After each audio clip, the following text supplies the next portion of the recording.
Видели когда-нибудь такой крутой дизайн? А это Asus RTX 82U. И это знаете что? Это бюджетный топ. Это игровой роутер с поддержкой современных игровых технологий роутеров, с агрегацией WAN при поддержке 802.3 AB. То есть вы здесь можете объединить WAN 4, LAN 4 и WAN, например, вплоть до 2 гигабит. Плюс здесь есть очень крутой 5 гигагерцовый модуль, который обеспечивает нам сумасшедшую скорость до 950 мегабит по Wi-Fi в пике. И все это на канале Технозон. Вообще, я прям в восторге. Поэтому с обзором поехали.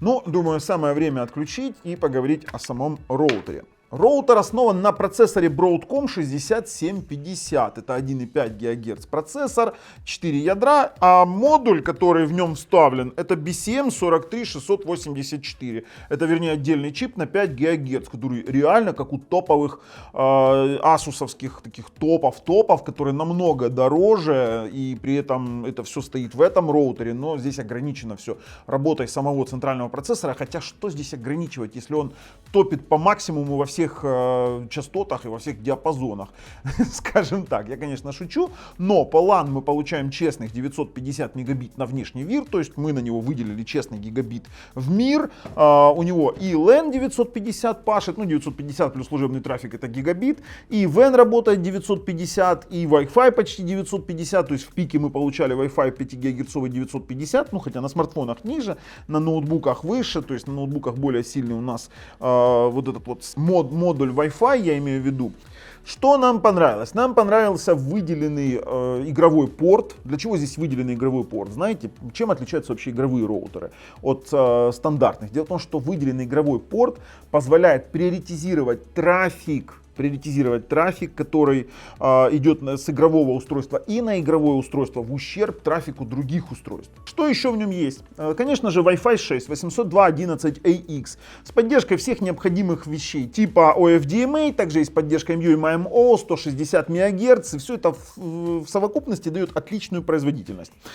Плюс стоит, допустим, отметить поддержку мобильного гейминга, то есть это при использовании фирменного приложения Asus вы там включаете приоритизацию, вернее оптимизацию мобильного гейминга, онлайн-гейминга в таких играх, как, например, PUBG или PUBG, как правильно говорить, потому что это аббревиатура, и других, ну, сетевых. Я, честно говоря, не игрок, но теперь вы зададите резонный вопрос. А зачем нам иметь, допустим, роутер для игроманов, роутер AX11000, да, их флагман игровой, и можно купить вот такой вот. Но дело в том, что у AX11000 есть свои преимущества, там есть 2,5 гигабит WAN однозначно, и хотя здесь есть агрегация, но для агрегации двух WAN портов вам нужен будет отдельный модем, который поддерживает выделение 802.3 AB, да, протокола, то есть просто воткнуть две линии у вас не получится, вам нужна еще и поддержка протокола определенного для агрегации WAN. Плюс в AX11000 есть, например,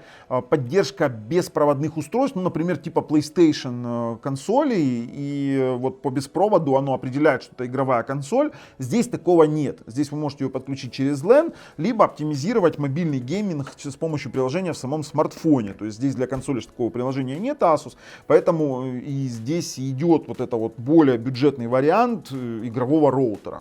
Но роутер топ, я вам серьезно говорю, вот просто.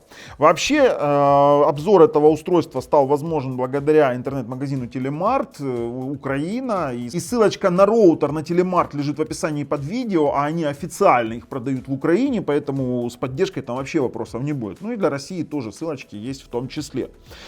Хорошо, ребят, будем его сейчас распаковывать, будем сейчас его обозревать, тестировать. А вы, конечно же, нажимайте подписаться и колокольчик, чтобы не пропустить дальнейшие наши обзоры. Плюс принять участие в розыгрыше. Знаете чего? Например, на момент съемки этого видео, это вот такая вот Sony PlayStation 5.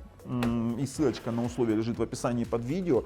Если там уже нет Sony PlayStation 5, то, скорее всего, там есть более интересное, но для этого нужно быть просто подписчиком и выполнить все условия видео. Там подписаться, нажать колокольчик, ну, короче, такая мелочь.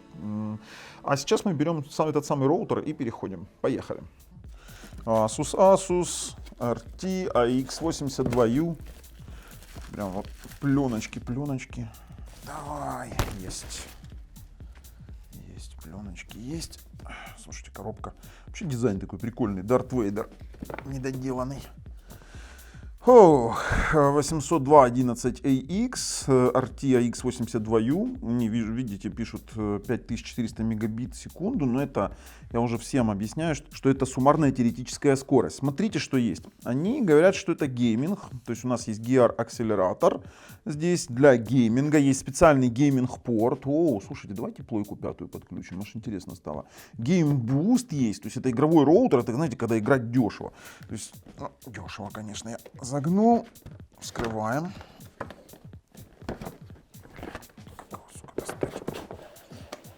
Оп. Опа. Ча. Коробочка. Так, открываем. Какая-то бумажка нам не нужная. Теперь блок питания. Ой, маленький. У Asus'ов такие маленькие блоки питания. Слушайте, классные.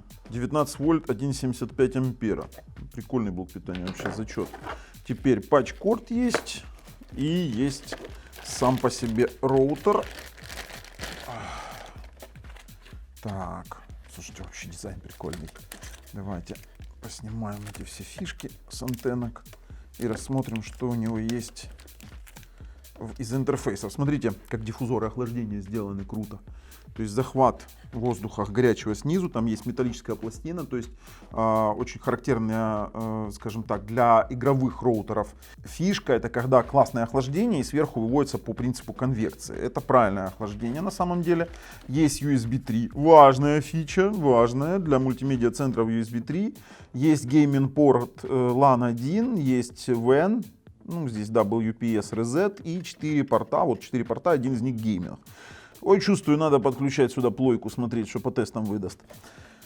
Ой, ребят, короче, настраиваем и тестируем. Кстати, материал классный, матовый, не глянец, а мат, такой прикольный. Антенны поворотные, очень крепко, классно сидят. Есть фиксирующие положения. Все, настраиваем, переходим. А знаете что, мы начнем с вами с тестов, или, наверное, может быть, комбинированно начнем, сейчас мы подумаем. Но мы должны из него выжать максимум, игровой все-таки роутер. Тестируем для начала WAN-порт, тестируем на внешний сервер, на Амстердам, у нас 10 гигабит, но мы гигабит чистый выделили на этот роутер. Давайте пробовать сейчас 950 в пике мы увидели, это максимальная возможная скорость порта. Почему? Потому что 950 плюс служебный трафик, то есть больше 950 вы не получите. Поехали дальше. 950. Еще раз запускаем. Смотрим. Так, 830 стартануло, 950, 949, 948, 950, 949. Отлично. Я считаю, что это отличный показатель. Ну, там первый у нас пока разгонится 938 на 938. Если мы увеличим время теста, то, конечно же, это все приблизится. Ну, 841, потом 934, потом 963, 950 выравнивается. То есть там сначала набор кэша и все остальные все дела. То есть мы выходим все равно на стабильный 950 мегабит. Дальше мы с вами имеем честный LAN-порт, потому что мы тестировали через LAN-порт, и честный WAN-порт. Это хорошо. Тестируем Wi-Fi. Тестировать будем сейчас на смартфоне. Через тот же Magic iPerf давайте на внешние сервера.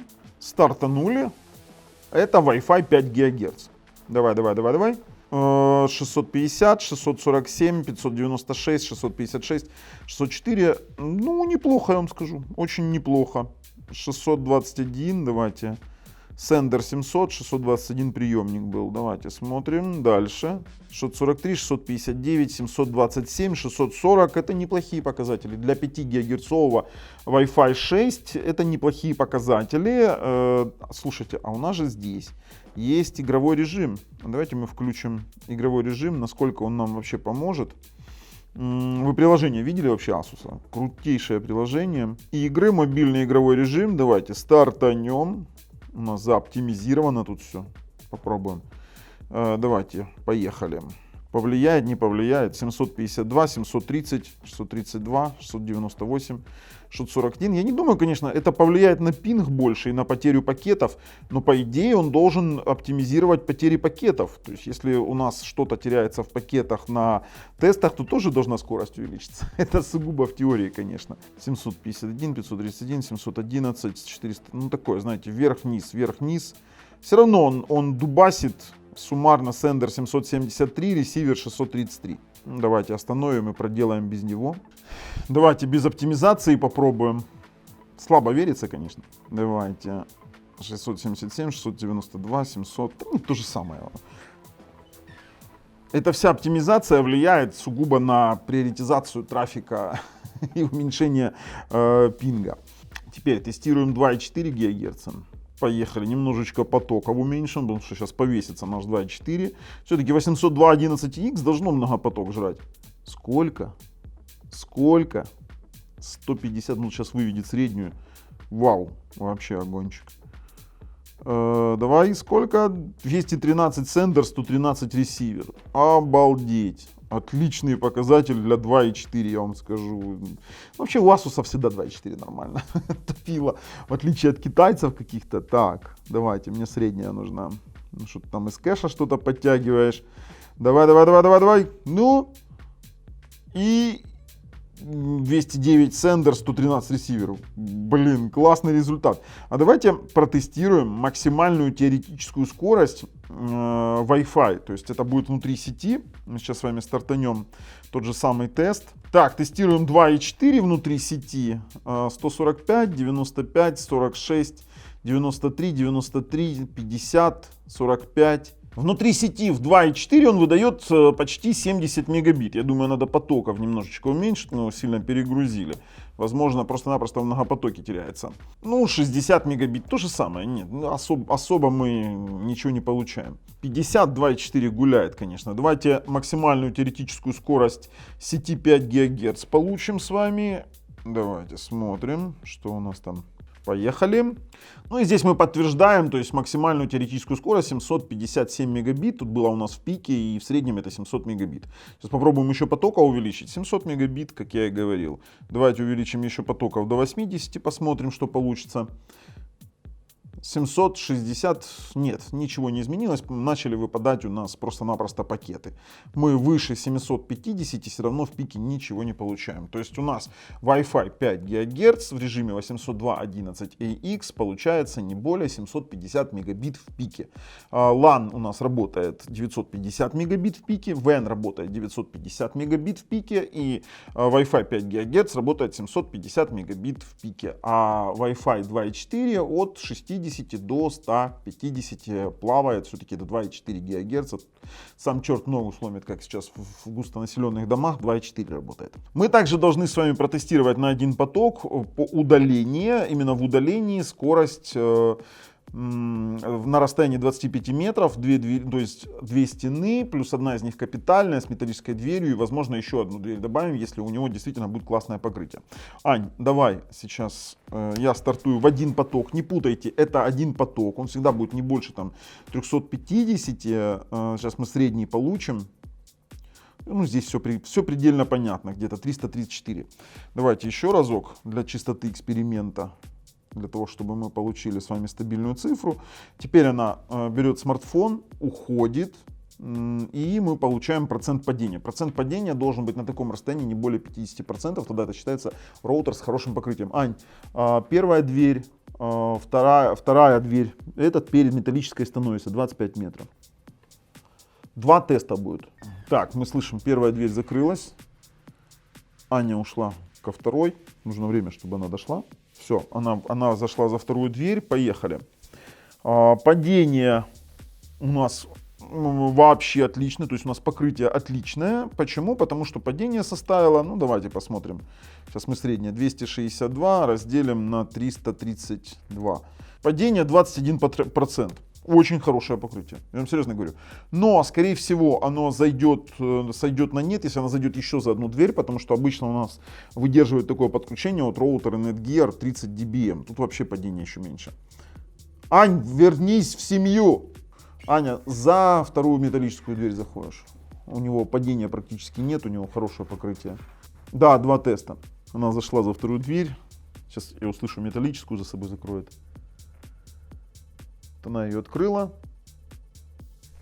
Закрыла, можно стартовать тесты. Он подключился. Падение, ну вообще есть там коннект. Слушайте, а падение-то маленькое. То есть он реально классно имеет покрытие в 5 ГГц. Обычно здесь сдувались, ну, даже самые мощные роутеры типа AX6000, AX9000. AX9000 вообще позиционируется как игровой. Так вот этот роутер очень даже ничего себе держит. 123 мегабита. Ничего себе, слушайте, я не думал, что он там выдержит такие истязания. Он упал туда на 63%, но стабильно держит 123 мегабита в 5 ГГц. Это очень хороший показатель. Сейчас проведем такой же тест на 2.4. Анечка, давай 2.4. Сейчас проведем. Ну, он очень-очень хорош по покрытию. Такой. Ну, это я увидела. Ну, обычно за железной дверью у нас гасится все, да. Там... Не, ну, кроме, кстати, вот этой машины. Ну, Netgear, да, Netgear у нас там, держит. Кажется, можно домой уехать. Да, Netgear домой, 30 dBm там, конечно, дубасит. Так, изменили IP-адрес, на 2.4 переключились. Тестируемся в один поток возле роутера. В один поток. Видите, как он прыгает? 2.4, туда-сюда, туда-сюда. Но будем ориентироваться на средний показатель. Сейчас 2 теста здесь. Ну, 94 мегабита. Кстати, неплохо для одного потока, для 2.4. Очень даже нормально.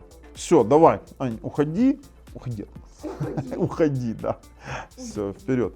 Я услышал. Ты, кстати, когда подходишь ко второй металлической двери, стучи по ней, чтобы я слышал, что до нее дошла, а то я считаю шаги. Так, первая дверь пошла. Топает, топает, топает, топает. Постучала. Можно стартовать. 2.4. О, тенденция новых роутеров 2.4 сдуваются. Но этот еще ничего так. По сравнению сдуваются очень сильно 2.4. 2.4 давно уже работает в современных роутерах не лучше, чем 5 ГГц. То есть это, ну, это роутеры, конечно, и не для 2.4 ГГц, это однозначно. Однозначно, но держит со 100 на 95%, он падает на расстоянии 25 метров за одна капитальная стена с металлической дверью, еще одна стена. То есть, все, здесь второго теста не будет, он металлическую дверь еще одну не переживет. Все, в принципе, такие тесты мы закончили. Еще хочется провести тест на Wi-Fi на нашем ноутбуке. Почему? Потому что тут модуль посильнее, чем в смартфоне. Мы должны будем с вами понять, давайте на внешний мир, что он его вытягивает отлично. Давай, стартуем. Переключились на Wi-Fi. И поехали. О, вот здесь вот уже совсем другая картинка. То есть, смотрите, модуль в смартфоне не дает той скорости, которую дает, например, модуль в ноутбуке. Здесь сразу 861 мегабит на внешний мир. На внешний мир. То есть вот 978, 888. То есть, ребят, это реально круто. То есть этот роутер, он тянет, и все зависит только лишь от... Давайте попробуем 80 потоков. Все зависит только от вашего модуля в ноутбуке. Сам по себе роутер честно отдает на мир отличные показатели. То есть 800, 940, 897, 893. То есть топит под 900 мегабит. Пожалуйста, спокойно. Ну, 820, сендер, ресивер 817. Что мы еще с вами сделаем? Так как к нему подключен жесткий диск, у него есть USB 3. Вот он, SDA, это сетевой диск. Вот, пожалуйста. Мы сейчас с него попробуем копирование по Wi-Fi, по LAN. Посмотрим, есть ли разница или нет. Давайте копируем большой файл. По Wi-Fi скорость у нас 23, слабовастенько. USB 3 все-таки. 24 мегабайта в секунду. Это мегабайт, это не мегабита, не путайте. 23 умножить на 8 через Wi-Fi 184 Mbps. О, даже 23. 184 Mbps, слабовастенько. Давайте попробуем сейчас через LAN.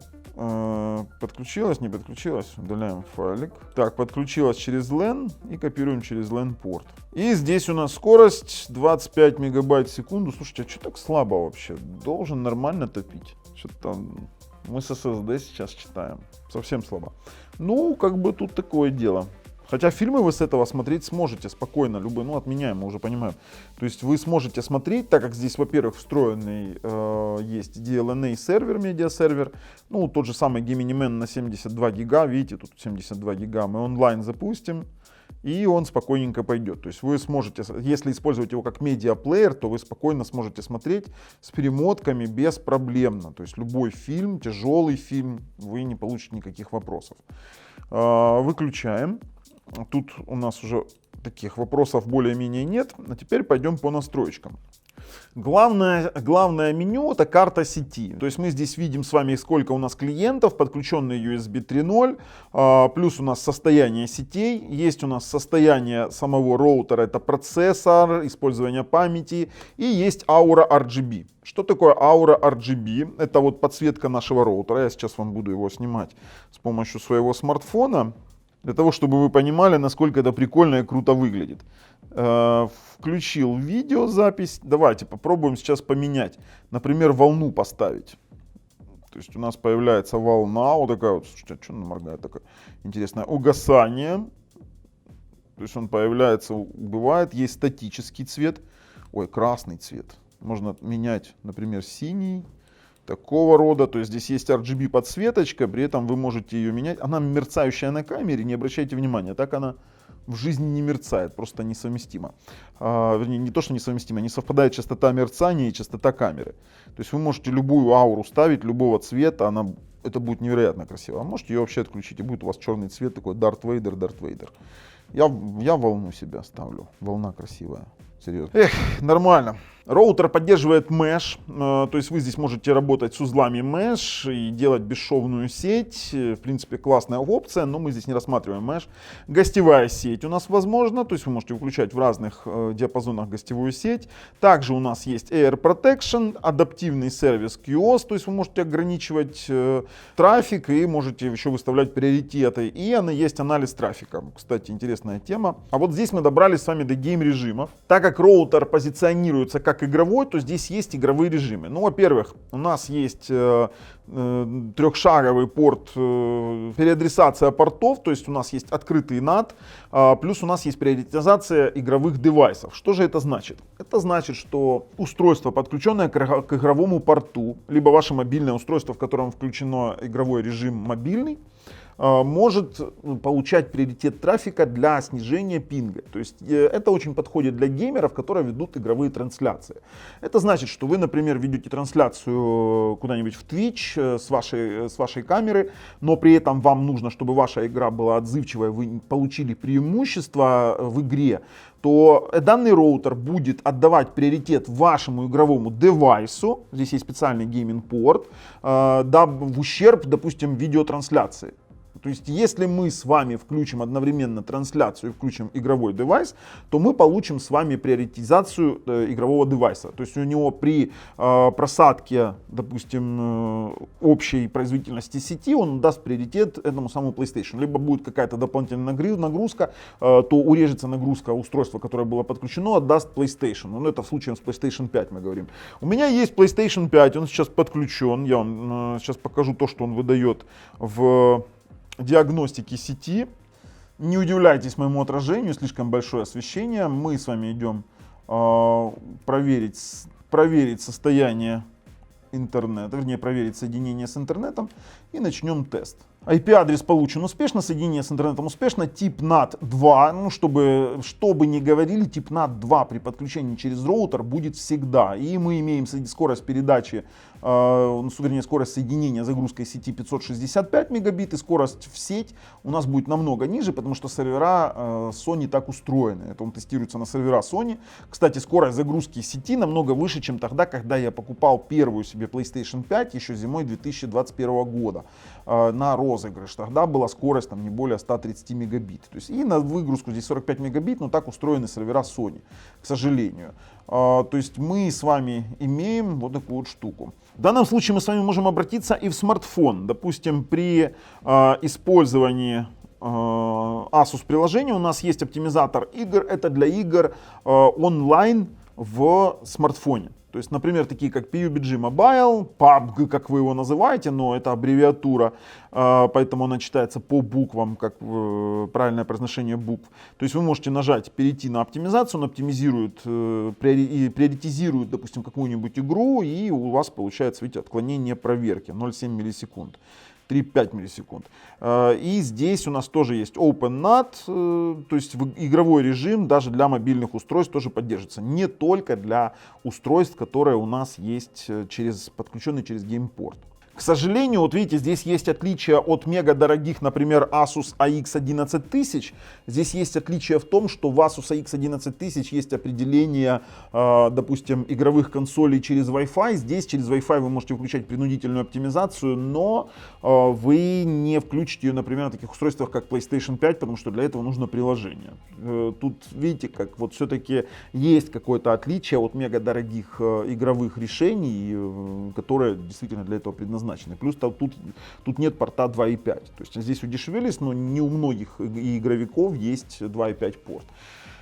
Дальше у нас есть OpenNAT, как я уже вам говорил, это предлагает удобный способ переадресации портов для онлайн-игр и оптимизирует маршрутизацию игрового трафика. То есть это тоже такая фича, и плюс вы можете создать игровой профиль, включать в себя настройки для популярных онлайн-игр, те же самые Call of Duty, Downward, Dota 2, что у нас тут еще есть? FIFA, почему-то старая, 17-я, Fallout, Diablo 3, For Honor, Injustice, Minecraft. Слушайте, Minecraft. Видите, здесь тоже вот есть, здесь нет PS5 пока. Платформы вы можете, PS4 здесь подходит. То есть вы можете внутренний выбрать, вот Sony, например, Minecraft и нажать ОК. И будут все Майнкрафты для всех устройств, которые есть под этим IP-адресом, все порты приоритизироваться, все возможные. Вот, допустим, для PS4, вот есть порты и идет приоритизация. Применяем, проходит у нас, допустим, перезагрузка роутера, не перезагрузка, а применение параметров, выполнено, и все, идет приоритизация Майнкрафта. Так что это полноценный игровой роутер. Что у нас здесь еще за профили есть? 5 правил, максимум 32 правила можете задать. Можем добавить еще, что у нас еще есть. Давайте посмотрим, какой у нас список игр есть. Diablo, Dota, Fortnite можно, Лига Легенд, Left 4 Dead старая, вот, PUBG можно. У нас Quake, Overwatch, для киберспортсмена вообще идеальная штука. Roblox, World of Tanks для танкистов проходит, World of Warcraft, Call of Duty, Black War, короче, Destiny 2, Doom Eternal, все популярные, GTA 5, Half-Life 2 зачем здесь? Вообще непонятно, скорее всего, что-то на Half-Life движках еще работает. Overwatch 2, снайперы, Star Wars, ребят, полный набор игровых каких-то фишек. USB приложение. Меня, кстати, интересует, почему все-таки в USB у меня вообще слабая скорость. Давайте посмотрим, USB приложение зайдем, файл сервер. Здесь у нас есть iTunes сервер, есть у нас Samba сервер, UPnP медиа сервер. То есть вы можете, давайте отключим медиа сервер, отключим, применим. И посмотрим, насколько изменится скорость. Возможно, медиа-сервер накладывает какой-то свой момент на скорость. Вот если мы зайдем в Samba сервер, то здесь нам, в принципе, применять больше нечего. Только включаем, и все должно работать. Давайте попробуем еще раз. Наш сетевой диск. И скопируем большой файл. Возможно, медиа-сервер что-то чудит. Давайте копируем. Да. При отключенном медиасервере сразу же меняется скорость. 48 мегабайт в секунду у нас было в пике. Это значит, что он копирует на 384 Mbps. 384 Mbps. То есть мы понимаем теперь, что та первоначальная цифра, которая нас озадачила, она немножечко не соответствует. То есть он часть отгребает на медиасервер, хотя не понимаю, зачем это все дело. Настройка медиасервера вручную возможно. Есть аудио, имидж, видео. Слушайте, тут все очень просто. И общий ресурс в FTP вы можете включить FTP сервер. Есть iCloud 2. Это включает доступ к USB через интернет. Удобная штука. Есть Wi-Fi, Cloud Sync, есть Smart Access, включает сетевое окружение Samba для удаленного подключения, то есть где-то в интернете вы можете включить еще и Samba доступ. А вот в настройках уже здесь беспроводной сети все стандартно, как у Asus. То есть у той же 2,4 ГГц есть поддержка WPA, каналы от 1 до 13, возможность выбора режима беспроводной сети именно авто либо N, и есть у нас включение Wi-Fi 6 режима для 2,4. Все остальное это уже расширенные каналы, шифрование WPA, настройки AV5 ГГц. У нас есть такие настроечки, как тот же самое включение 802.11ax, мультибенд включить на AX и ширину канала. Здесь нет 160 МГц, мы можем его включить принудительно, но какой смысл от 160 МГц, если он и так на 80 выдает максимальную скорость. Каналы от 36 до 140, давайте вот 160 включим, если вот есть такой вопрос, что 160 мы активировали и получим какой-то прирост, но мы максимум уже получили, то есть я не вижу. Я бы оставлял на 80, если у вас немного устройств Wi-Fi 6, давайте отключим LAN и включим сейчас с вами и запустим тот же самый тест через Wi-Fi. Вот мы сейчас подключены к Wi-Fi 5 ГГц, мы получим ту же самую производительность, да, ту же самую, там 950 в пике было, видели, с ноутбука. То есть абсолютно все идентично, 837 на 837, то есть Wi-Fi будет лупить все равно на пределах своих возможностей. То есть мы сейчас обратно все подключим и видим 802, 939, 936, 915, 823, ну средний останется абсолютно такой же. Короче, в крайне плохая штука. Есть фильтр MAC-адресов беспроводной сети, настройка радиус, профессиональные настройки, список блокировок перемещения. В локальной сети в настройках мы сможем с вами задать и DHCP сервер, и маршруты, и поддержка IPTV у нас есть. Вы можете выбрать профиль провайдера, но это такое дело. Можем выбрать порт IPTV, который необходим для IPTV, использовать маршруты DHCP, Microsoft, либо включить многоадресную маршрутизацию. Управление коммутатором есть у нас. В настройках интернета можно выбрать статический IP, можно включить двойной WAN. Что такое двойной WAN? Это значит, что включение агрегации позволит нам, допустим, включать LAN 4 и WAN для увеличения пропускной способности до 2 гигабит. То есть этот игровой роутер способен получить до 2 гигабит скорости. Это, в принципе, очень классная фича. Можем даже попробовать. Ань, сейчас Аня нам переподключит на наш сервер и попробуем выделить на него 2 гигабита. Вот просто интересно. Давайте включаем двойной WAN. Первичный WAN, вторичный WAN у нас будет Ethernet LAN и LAN порт 4. То есть мы можем даже использовать через USB LAN. Так, режим отказоустойчивость, интервал обнаружения. Давайте применим, попробуем. У нас будет LAN порт 4 и WAN у нас будет 2 WAN порта. Попробуем в таком варианте. Нажимаем ОК. Ну, у нас сейчас WAN-агрегация так и не удалась, потому что наш роутер не поддерживает 802.3AD, к сожалению.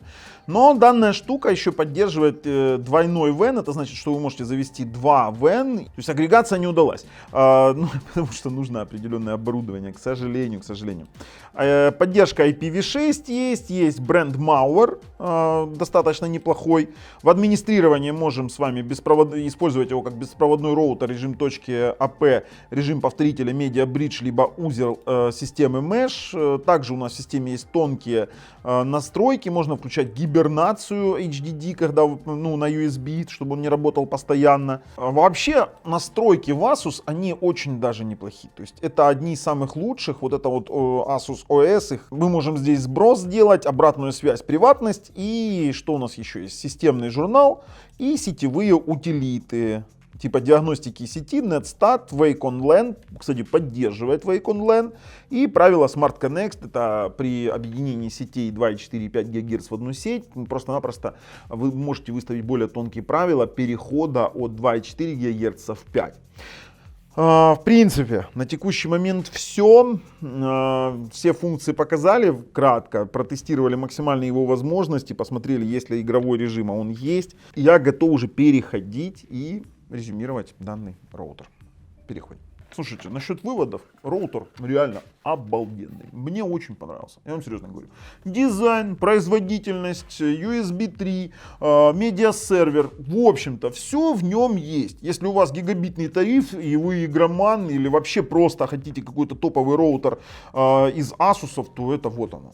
Вот она, эта штучка, мы ее действительно рекомендуем. Это не бюджетный вариант, это бюджетный топ. Знаете, это такой верх бюджета, ну, как-то такая, знаете, интересная игра слов, но вы, наверное, поняли, о чем я. Если нравится то, что мы делаем, ставим пальцы вверх, если нет пальцев вниз, обязательно подписываемся. С вами был Бабл на канале Технозон. Пока.